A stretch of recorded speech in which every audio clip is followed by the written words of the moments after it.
কামৰূপৰ দদৰাৰ ভৃগুফুকন ৰাজহুৱা প্ৰেক্ষাগৃহত মানৱদৰদী চিকিৎসক তথা দলিবাৰী নিবাসী ডক্টৰ বাণীকান্ত বৈশ্যক সমাজৰত্ন বঁটাৰে বিভূষিত কৰে।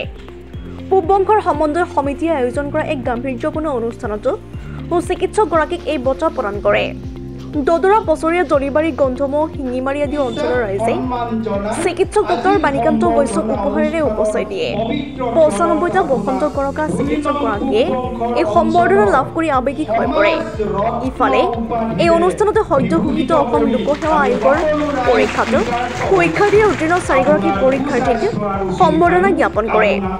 অনুষ্ঠানত শিক্ষাবিদ ডক্টৰ দয়ানন্দ পাঠক আৰু মুখ্যমন্ত্ৰীৰ বিশেষ কৰ্তব্যৰত বিষয়া হেমন্ত চৌধুৰীয়েও উপস্থিত থাকি ভাষণ প্ৰদান কৰে। ডাক্তৰ বৈশ্যদেৱৰ কনিষ্ঠ পুত্ৰ বিশালদেৱ কাকতিক সম্বৰ্ধনা প্ৰাণকৃষ্ণত আছে।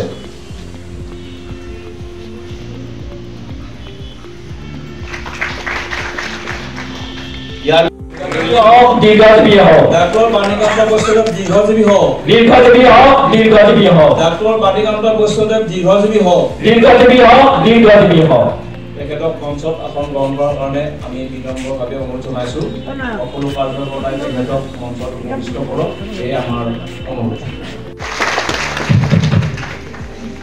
আজি সভাৰ উদ্যোগত সন্মানীয় যথেষ্ট সময় নষ্ট কৰি আমাৰ এই সভাত আছে, গতিকে তেখেতক আমি পুনৰবাৰ